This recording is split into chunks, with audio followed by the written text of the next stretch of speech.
28 janvier dernier, on célébrait la journée mondiale de protection des données personnelles au plan mondial.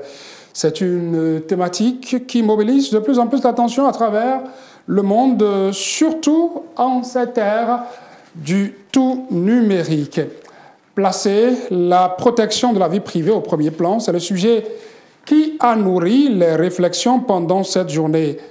Protéger ses données personnelles, protéger sa vie privée à l'ère du tout numérique, comment y arriver? Je pose la question à un invité qui m'a déjà rejoint en plateau, Charles-Patrick Godeloupé. Bonjour. Bonjour, cher présentateur, bonjour. Vous êtes ici à l'Assemblée nationale, responsable de la sécurité des systèmes d'information.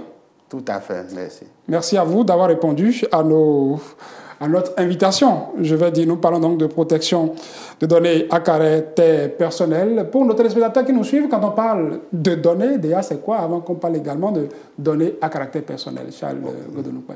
Merci, M. Saturnin. D'entrée de jeu, permettez-moi d'abord de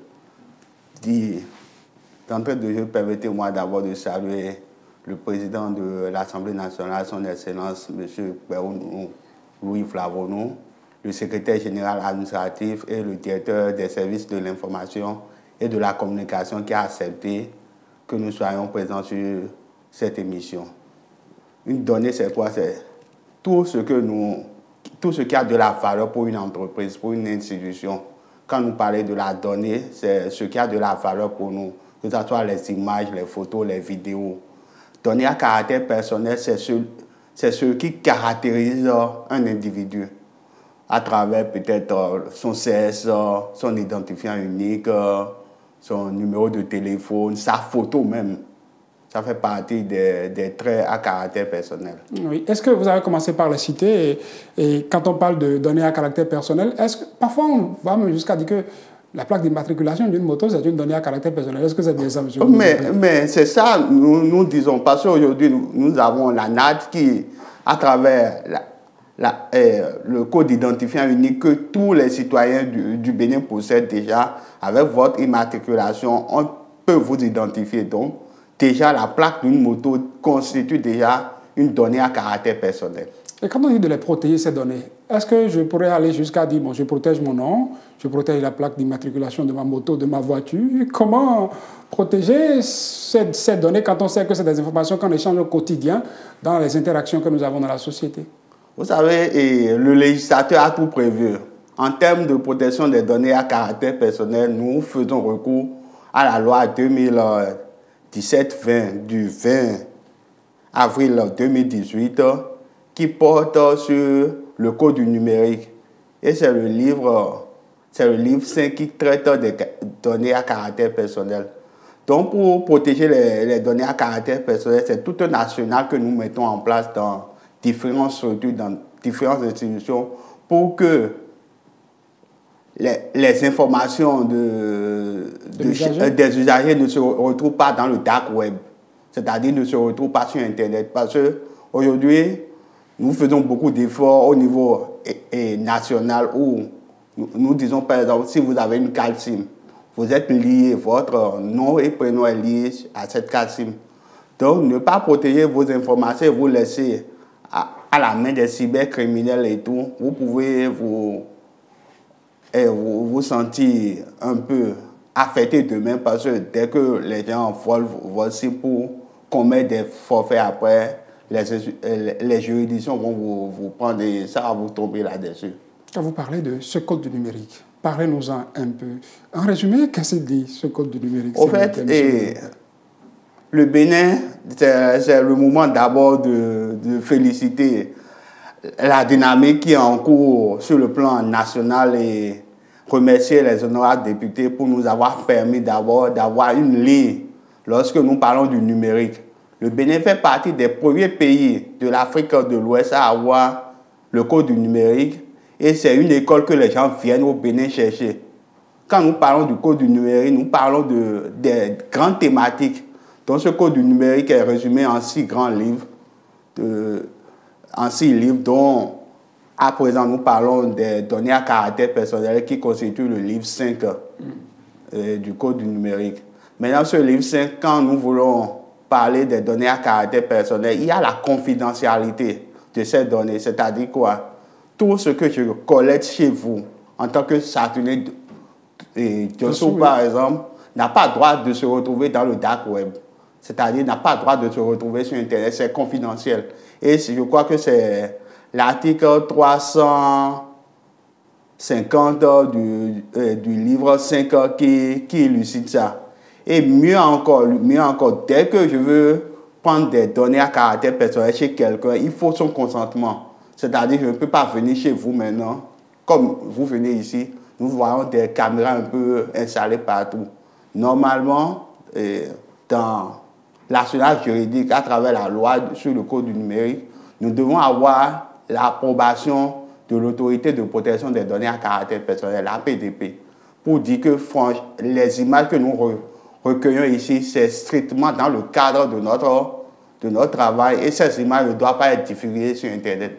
Voilà à peu près quand on parle de la protection des données à caractère personnel. Si tant est que c'est si précieux, c'est si privé, pourquoi est-ce qu'on se retrouve obligé de devoir les collecter? Pourquoi ne pas laisser l'usager garder ces données, vouloir collecter? Même si on se dit que bon, on tout fera tout pour que ça ne se retrouve pas dans le dark web, sur Internet, comme on le dit. Pourquoi devoir collecter ça? Est-ce qu'on ne peut pas s'en passer? Non, nous ne pouvons pas nous en passer des collectes parce que les collectes, d'abord, ça permet d'identifier la démographie. Si vous prenez par exemple le Bénin, nous avons de temps en temps la GP5 où nous collectons des informations pour savoir à peu près le nombre de personnes que constitue le Bénin. Nous venons par exemple dans le cadre de l'Assemblée nationale, nous devons collecter des informations, par exemple, le traitement salarial, c'est des informations personnelles qui se trouvent. Donc, laisser dire que nous voulons laisser les données à caractère personnel quelque part, je pense que ce n'est pas productif, vous et moi. Donc, forcément, on en a besoin. Il paraît qu'il y a des structures, des firmes à l'international qui utilisent ces données à caractère personnel, qui les échangent avec d'autres et que ça vaut de l'or parfois. Oui, quand vous êtes sur le dark web, ces données sont vendues très cher et c'est le moment où, quand les gens vendent ça, les cybercriminels peuvent s'approprier de ces données et commettre des forfaits, peut-être au niveau des structures ou bien même au niveau du pays. Donc c'est pourquoi pour la protection de ces données. Parce que quand vous laissez vos données courir, je n'ai rien fait, je me retrouve peut-être un jour devant les tribunaux, on me dit qu'ils ont utilisé mon nom pour peut-être commettre un crime, peut-être à Dassa ou quelque part. Même si je prends des avocats, une fois que la traçabilité est là, je n'aurai pas quand même la chance de m'en sortir. Donc, c'est des données qui sont vraiment sensibles. Et si nous prenons la dynamique qui se poursuit, c'est pourquoi on dit de sécuriser les infrastructures, de sécuriser ces données à travers des plateformes, des trucs là, pour quand même permettre à ce que les hackers, les personnes malveillantes n'utilisent pas ces données. C'est vrai que vous parlez de vol, mais est-ce qu'il y a que le vol en la matière? Je suppose que j'ai mon téléphone interne, j'ai mon téléphone à main. Je consulte un site, quelques minutes après, je constate que, je crois que c'est des cookies que vous les appelez. Exactement. On commence par m'envoyer des choses que, a priori, je n'ai pas demandé. Est-ce que ces données qu'on a pu collecter, on n'est pas en train de les sous-traiter, de sous-traiter avec d'autres personnes qui les utilisent pour faire par exemple de la publicité pour m'atteindre en fonction du centre d'intérêt qu'on constate que j'ai à aller à mon téléphone africain? C'est pourquoi d'abord nous remercions déjà la Journée nationale de la protection des données à caractère personnel qui place la vie privée au cœur même de tout échange. Parce que vos données que les gens ont collectées, c'est des données qui peuvent franchement vous embêter après. Donc, je reprenais la question. Je parlais de ces données qu'on collecte quand on va, par exemple, sur son téléphone, on va sur un site Internet, je quitte le site Internet, je reviens, mais je constate que quelques minutes après, on commence à m'envoyer de la publicité, que ce soit par mail, on commence à m'envoyer on me fait des propositions. Dans ce cas, s'il faut parler de vol, est-ce que ce ne sont pas ceux qui se cachent derrière ces sites-là, qui ont collecté mes données, qui ont commencé par sous-traiter avec d'autres personnes, mettre ça à leur disposition pour qu'on puisse m'envoyer de la publicité? Non, c'est pourquoi dans le code du numérique, tout ça là a été régi. Par exemple, quand nous parlons du commerce électronique, vous faites allusion au commerce électronique, et je crois que c'est le livre 3 ou 4 qui illustre ça. Donc, quand vous êtes dans ce cas, d'abord, tout l'arsenal, avant de collecter vos données, c'est qu'en amont, déjà, j'ai une infrastructure qui est vraiment sécurisée, qui me permet déjà à ce que ces données-là ne puissent pas être futées et que ces données soient extrêmement utilisées pour ce dont j'ai besoin de faire. Donc, quand le cas présent, par exemple, quand vous allumez votre ordinateur, vous allez sur un site web, il faut d'abord avoir des réflexes en matière de protection de la vie privée sur le net. C'est-à-dire, dès que je suis sur Internet, ce n'est pas tout ce que je connais que je dois dire.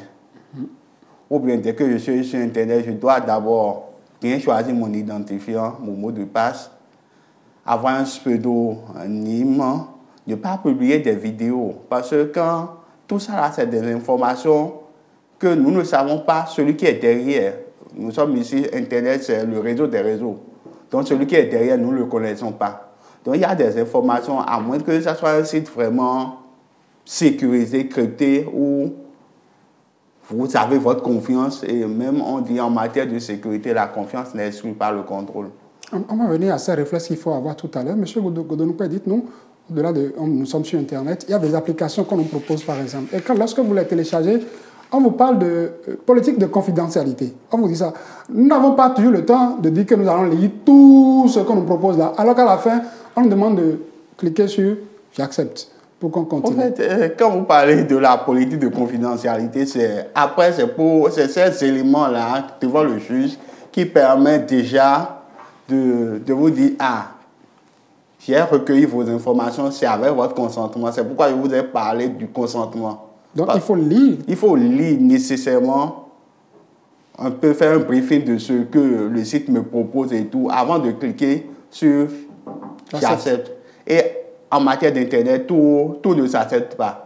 On va revenir là-dessus. Mais parfois, vous n'avez pas le choix. Soit c'est que vous acceptez, si vous n'acceptez pas, c'est que vous n'avez pas, l'application ne se donne pas à vous, vous n'avez pas accès à cette application, vous êtes bloqué. On vous demandera que pour accéder à tel, il faut déjà que vous allumez la caméra, vous permettez à ce qu'on puisse avoir accès à vos contacts, qu'on puisse avoir accès à vos photos, qu'on puisse avoir accès à ci, à ça sur votre... Parfois, vous êtes obligé de le faire. Est-ce qu'on ne nous conduit pas dans un sentier où on nous force à tout faire? Alors qu'on demande de ce côté. Exactement, exactement. Ce n'est pas qu'on nous conduit dans un sentier à tout faire. C'est d'abord, avant d'aller sur un site, je dois me rassurer que celui qui est au bout de l'onde là-bas, c'est quelqu'un que je connais. On ne le connaît pas tout. Hein?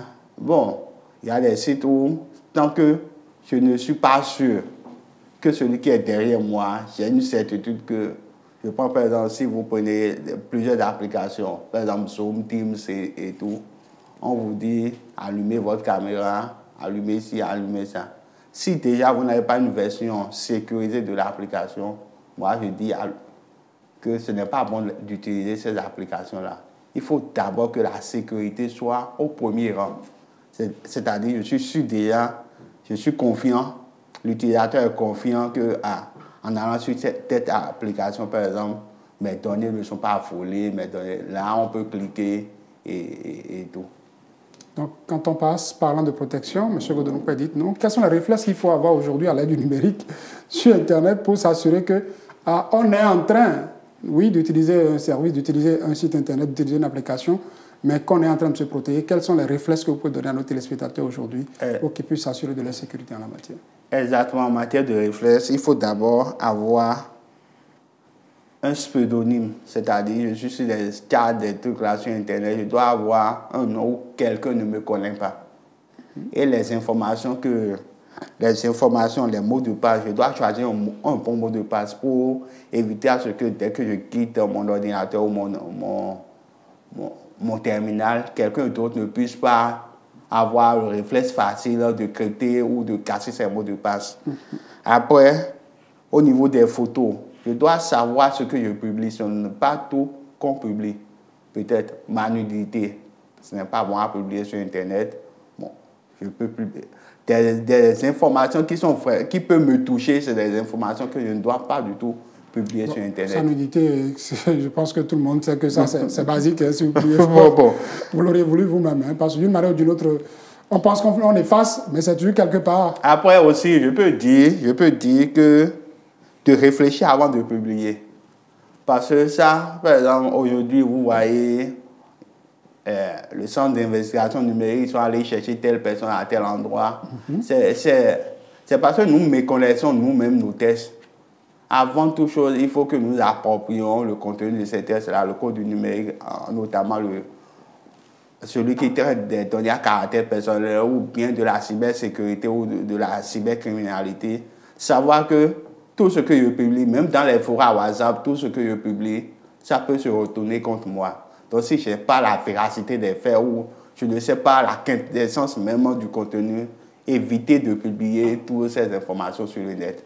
Et franchement, il faut que la sécurité soit notre cheval de bataille. Parce que je peux avoir n'importe quelle infrastructure, si je n'ai pas la sécurité derrière, elle sera vulnérable. Et aujourd'hui, avec le développement de Internet, les hackers sont derrière, il y a des groupes, les APT, des gens qui sont à la soif de l'information, qui veulent tester vos infrastructures, voir est-ce que vous répondez aux normes. Donc, d'où la raison vraiment d'exhorter les autorités, bon, comme nous sommes dans le cadre institutionnel, de bien réfléchir sur la question de sécurité, d'accorder des moyens qu'il faut. Merci. Nous avons dit que ça relève de la non-compréhension des individus, la sensibilisation, parce que aucune institution ou aucun truc ne va vouloir offrir des services et passer par Internet, dit cliquez sur 10 personnes, cliquez sur faire un lien, vous allez accéder à telle chose et quand vous êtes naïf, on utilise vos données pour commettre des forfaits et après vous répondez. Donc, c'est pourquoi le volet de la sensibilisation est très important. Donc, si vous n'êtes pas sensibilisé, vous allez tomber facilement, alors que devant les juridictions, il n'y a pas de « je ne connais pas la loi », c'est pour tout le monde doit respecter la loi. En résumé, il faut connaître tout ça. En résumé, il faut connaître le code du numérique, se faire sensibiliser, parce qu'aujourd'hui même, M. Saturne Diossou, de votre lieu de travail, de votre bureau, il y a des plateformes de sensibilisation qui sont peut-être gratuites, payantes, où vous voulez. Vous pouvez vous acquérir des béabas du truc là. C'est le moment aussi de dire merci aux autorités parlementaires qui ont déjà compris les questions liées à la sécurité, la cybersécurité, à travers la mise en place d'un comité de gouvernance où ces questions sont en étude actuellement, où je pense que d'ici là, nous aurons une lumière sur tout ça, les utilisateurs seront formés et tout. Charles-Patrick Godonoupa, nous sommes déjà à la fin de cet entretien. Est-ce que vous avez un mot à placer pour conclure, s'il vous plaît? Ok, merci M. Saturne Diossou. Mon mot de fin, c'est déjà de remercier la dynamique qui se trame sur le plan national et aussi de remercier cette dynamique qui se poursuit à l'Assemblée nationale et d'exhorter chaque utilisateur, chaque téléspectateur à prendre les questions de la vie privée, parce que votre vie privée, c'est ce que vous avez de plus cher. C'est ces données qui caractérisent votre vie, c'est des données que vous avez de plus cher, et de veiller à ce que ces données ne puissent pas se promener n'importe où à travers le monde. Merci. Merci à vous, Charles-Patrick Godonoupa. Je rappelle, vous êtes responsable de la sécurité des systèmes d'information. Vous êtes titulaire d'un master en réseau informatique et télécommunications, diverses certifications, je dirais, dans le domaine de la cybersécurité CEH, CSCU. Les initiés savent de quoi on parle. Merci d'être venu jusqu'à nous. Allez, merci beaucoup, M. Saturne Diossou. Et au plaisir, nous sommes disponibles à revenir toujours devant nos chers téléspectateurs et à partager nos connaissances, nos expériences. Nous n'allons pas hésiter, rassurez-vous, mesdames, messieurs. Et pour finir TH Matin, aujourd'hui, nous allons raccompagner notre invité. Bon, finissez avec Sur la toile, mais raccompagner notre invité, ça va être avec WP, dans un autre style que je vous laisse découvrir. Hey, youpi baba, mina tuwa mona créé Afro Soleil, cha mona kone na o. Aziza yimi, oh, kokolo jona nusi eno kwele jikwe, Aziza te yak basa boko mana jikwe yewe. O se vole mono hunu kwa jala kwele, tagbe si wakamalo ta vole si akwegbe, patin te wilo du to mono tuwa tangba. Demo judo, jigwe yewe mela. Ase mono tondo same mono kwe oloba. Pensembo komanda khelo chebo ngwatola. Atangwe mono dadoto. Osine biwe nano khoe tome. Obie toine. Wo shi shandi da mu shi suoi. 不要伤心像我一样，我是选歌，期待中的意愿。因为因为本来他妈送我多少，那爸妈连个什么不嘛的，给你我就知道懂嘛，我好了不接动，给你我就知道懂嘛，我好了不接动。也不能给我姐姐懂了不？别不来了，给我姐姐懂了不？讲哎，也干了我姐夫比懂了不？别不来了，给我姐姐懂了不？讲哎，也干了我长大懂了不？别不来了，给我姐。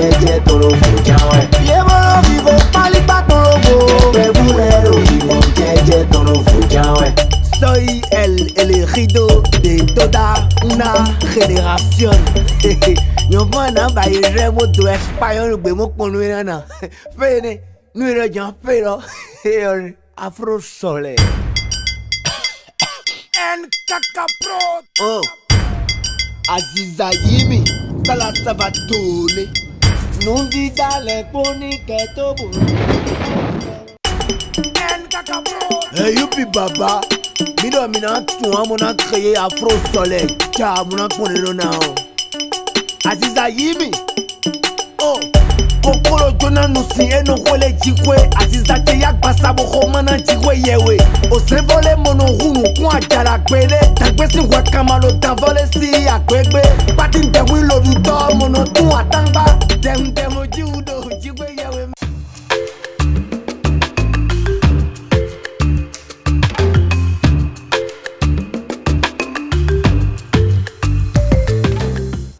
Lorsqu'il m'arrive d'oublier que nous sommes jeudi, c'est lui qui a sa manière de me le rappeler, Polo Aono. Parce que quand je le vois, je me demande, bah, c'est moi qui me trompe, pourquoi est-ce qu'il n'est pas en costume dress code par ici? Elle se dit, ah bon, c'est son vendredi aujourd'hui. Voilà. Bonjour Polo Aono. Chacun a son vendredi. Ah oui. Voilà. Bonjour Saturnin. Vous avez deux vendredis. Suite ce matin, vous avez votre vendredi. Exactement. Et il y a le vendredi ordinaire de tout le monde que nous partageons. Vous avez compris. Alors, sur la toile aujourd'hui, deux sujets, comme d'habitude.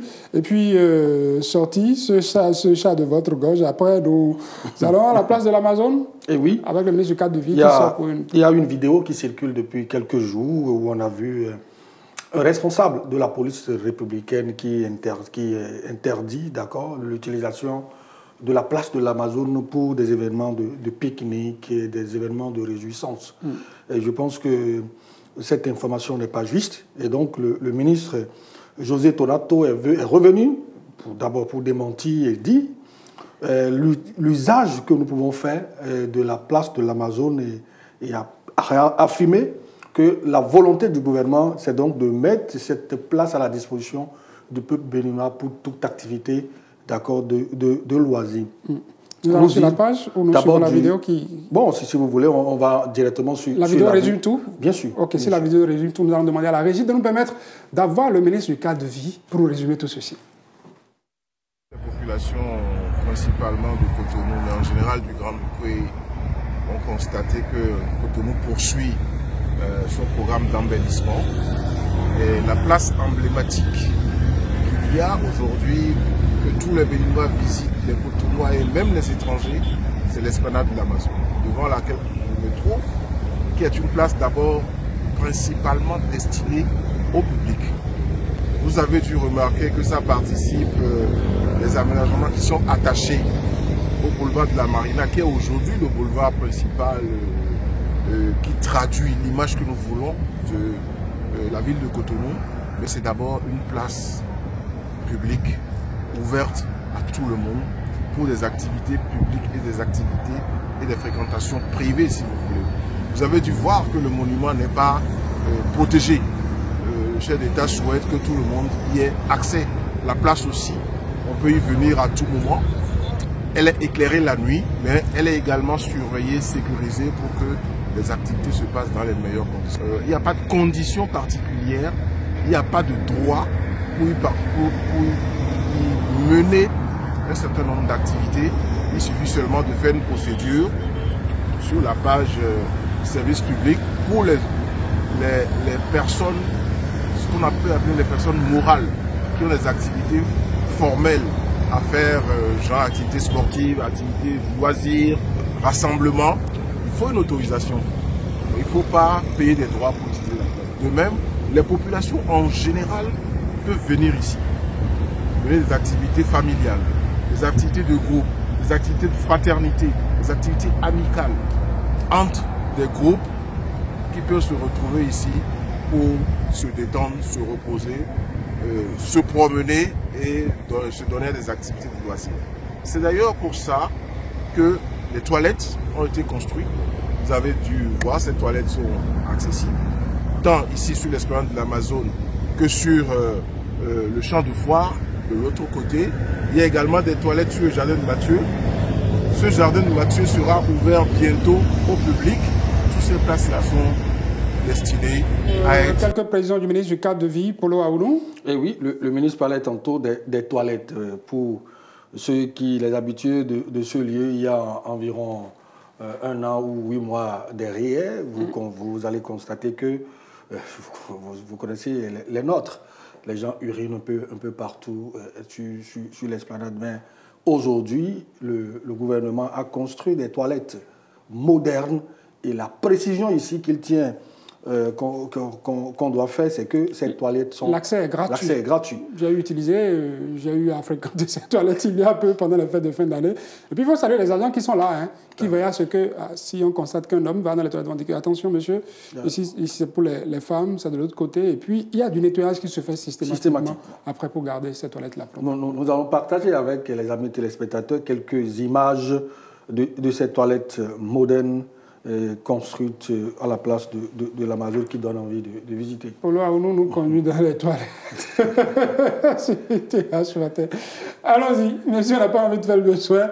Voilà en image donc cette toilette de la place de l'Amazone pour assurer les usagers que dès qu'ils y seront, quand ils auront envie de faire leurs besoins, point n'est besoin de dire qu'on va se mettre discrètement derrière l'Amazone, dans les gazons quelque part pour le faire. Vous le faites, si on vous met la main là-dessus, vous savez que c'est puni par la loi. Allez, en commentaire, nous avons Dish Deutschland qui met « N'oubliez pas, s'il vous plaît, de mettre de petits seaux fixes sur ces lieux et les voies pour amener les citoyens à y mettre les sachets ou autres au lieu de jeter au sol. » Et Gauthier de lui répondre, il y a des poubelles de haute gamme partout sur la place et les agents d'entretien aussi.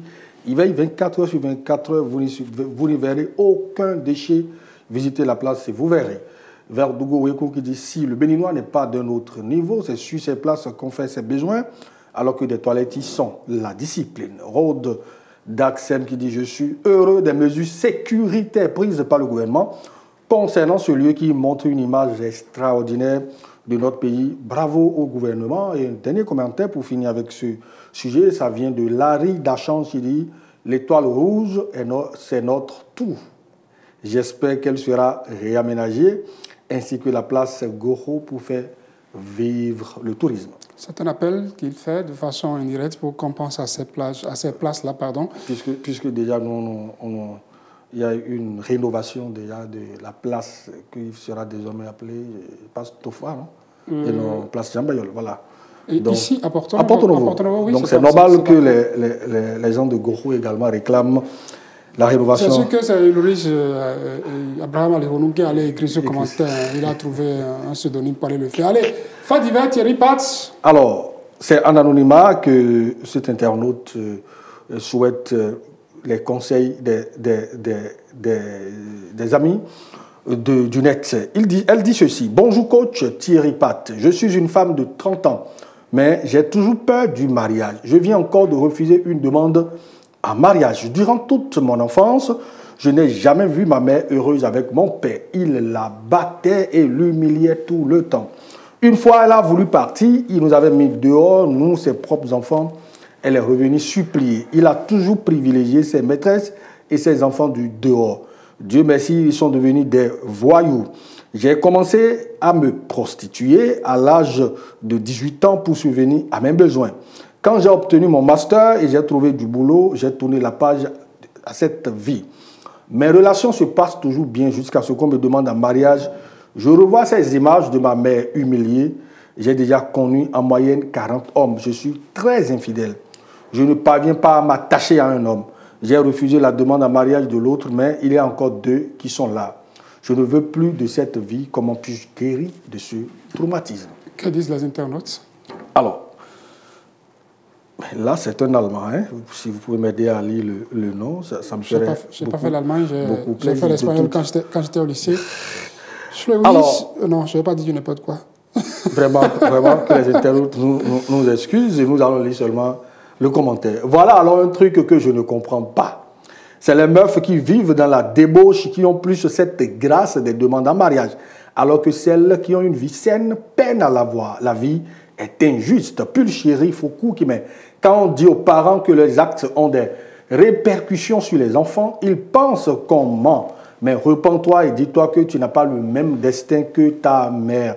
Bernadette Bedjeha qui met, je reste pour mes enfants. Voilà plutôt ce que vous faites à vos enfants. Ils grandissent avec les troubles dus à vos mauvaises actions et vos mauvais foyers. Après, c'est les enfants qui prennent les pots cassés. Et Francesca Moudourou qui met, voilà comment l'infidélité d'un mari hypocrite et égoïste traumatise la vie de son enfant. Ils sont là à pourrir la vie de leurs épouses, oubliant que les enfants regardent et vivent cela. Il faut aller consulter un psychologue, ça te fera un grand bien. Si tu crois en la Bible, tu peux aussi étudier avec les témoins de Jéhovah. Ça ne veut pas dire que tu dois le devenir. Ils sauront, à l'aide de la Bible, te redonner confiance en toi et goût à la vie grâce à ton étude qui te rapprochera de Dieu, le Dieu de toute consolation. Chanel Siga qui met que je reste pour mes enfants. Voilà les conséquences que ça crée. Quel enfant veut voir sa mère malheureuse, avoir des parents qui se déchirent? Vraiment, revoyons nos véritables motivations. Et enfin, Nina Mekam comme qui met, voilà les conséquences d'un homme violent et méprisant qui se répercute sur toi. Ma chérie, dis-toi qu'il existe de bels hommes qui connaissent ta valeur et tu ne regretteras pas. Tous les hommes ne sont pas comme ton papa. Comme quoi, ce qui se passe dans nos foyers ne manque pas d'avoir des effets sur les enfants qui sont là. Vous pensez qu'ils sont petits, mais ils vous observent. Et tôt ou tard, les effets se feront sentir, comme dans ce cas, nous souhaitons que ces dames s'en sortent et qu'elles sachent que tout le monde n'est pas ce père qu'elle avait connu à l'époque. Qu'il n'y a pas que des violents, il y a des hommes doux comme Sarturin Yossou. Malheureusement, il est occupé. J'allais lui donner certainement votre adresse, pas pour dire que vous êtes libre, mais pour dire que dans votre cabinet, elle peut recevoir l'accompagnement psychologique nécessaire. Merci pour la précision, sinon donc, vous aurez des comptes à rendre à qui vous connaissez. Non, c'est clair. Je n'ai jamais dit sur le plateau que Polo Aounou est libre. Je voulais donner son adresse à la dame pour qu'elle bénéficie d'un accompagnement psychologique efficace. Je sais que Polo en est capable. Il a cette force-là, ce caractère qui c'est vrai. Qui guérit. Ça, c'est vrai. Merci, Polo. C'est moi. À lundi pour vous. Et bonne suite pour vous aussi. Et à demain pour vous, téléspectateurs, puisque ce numéro de TH Matin s'achève déjà. Merci pour votre aimable attention. Passez une excellente journée en compagnie des programmes de télévision Hémicycle. Oh, Crystal Music Group. Mina toi pour voir ce que ça va donner. Aziza Yimi. Osana me gombo nu momo jiro do son kwe gombo nu huevo do. Ye wona wane ma yo no me a raison. Handi jinche no pacha e ma se gang pe go msedi. Freestyle con. Heavy BD. Oh no.